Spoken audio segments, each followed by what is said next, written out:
എന്ന് ഷഹാദത്ത് കലിമ പറഞ്ഞു തീർന്നതും ഇസ്ലാമിന്റെ ശത്രുക്കൾ വിഭാഗത്ത് വട്ടം കൂടി യുദ്ധപ്രഖ്യാപനം നടത്തി.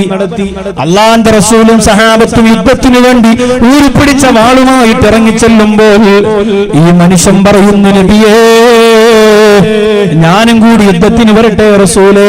അല്ലാഹുവിന്റെ റസൂൽ പറഞ്ഞു, വരിക, പടച്ചവന്റെ പൊരുത്തത്തിലേക്ക് വരിക. നബി തങ്ങൾ സഹാബത്തിനോട് പറഞ്ഞു കൊടുത്തതാണ്. കണ്ടോ ആ മനുഷ്യൻ പോയത് നിങ്ങൾ കണ്ടോ? ലഖദ് ഹുസ്നുൽ ഇസ്ലാമി സാഹിബുക്കും, നിങ്ങളുടെ കൂട്ടുകാരന്റെ ഇസ്ലാം എത്ര നന്നായിരിക്കുന്നു.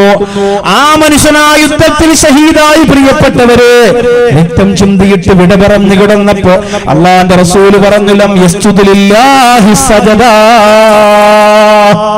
ഒരു സുജൂദ് പോലും ഈ മനുഷ്യൻ അല്ലാഹുക്ക് വേണ്ടി ദുനിയാവിൽ ചെയ്തിട്ടില്ല. ഒരു സുജൂദ് പോലും ദുനിയാവിൽ ചെയ്തിട്ടില്ല.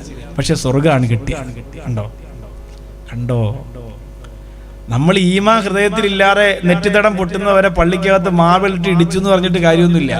ഒരു സുജൂദും ഇവിടെ ഒരു മനുഷ്യൻ ചെയ്തില്ല. പക്ഷേ സഹാബത്തിന്റെ കൂടെ ഷഹീദായി സ്വർഗത്തിൽ പോയി.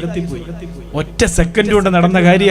ഓടി വന്നിട്ട് നബിയെ, ആ സമയത്ത് അവിടെ യുദ്ധം നടക്കാൻ പോകുന്നു, ഓടി വന്ന ഒരു മനുഷ്യൻ, നബിയെ ഹൃദയത്തിന്റെ ഉള്ളിലേക്ക് ഞാൻ അള്ളാഹുവിനെ ഇറക്കി ഷഹാദത്ത് പറഞ്ഞു, എനിക്കെന്ത് കിട്ടും? മലക്കൽ ജന്ന, നിനക്ക് സ്വർഗം കിട്ടും. ഗ്ലാമറില്ല, പണമില്ല, സ്വത്തില്ല, ഒന്നുമില്ല നബിയേ. അല്ലാഹുവിന്റെ റസൂൽ പറഞ്ഞു, നിനക്ക് കിട്ടും. കിട്ടിയില്ലേ? നിസ്കരിക്കാനുള്ള നേരം കിട്ടിയില്ല, ഒരു വഖത്ത് നിസ്കാരത്തിന്റെ സമയം എത്തിയില്ല, ഒന്ന് സുജൂദ് ചെയ്യാനുള്ള സമയം കിട്ടിയില്ല. സഹാബത്തിന്റെ കൂടെ യുദ്ധത്തിനിറങ്ങി പുറപ്പെട്ടിട്ട് ഷഹീദായി. പുന്നാര ഹബീബ് സല്ലല്ലാഹു അലൈഹി വസല്ലമ തങ്ങൾ പറഞ്ഞു, ലം യസ്ജുദു ലില്ലാഹി സജദാ.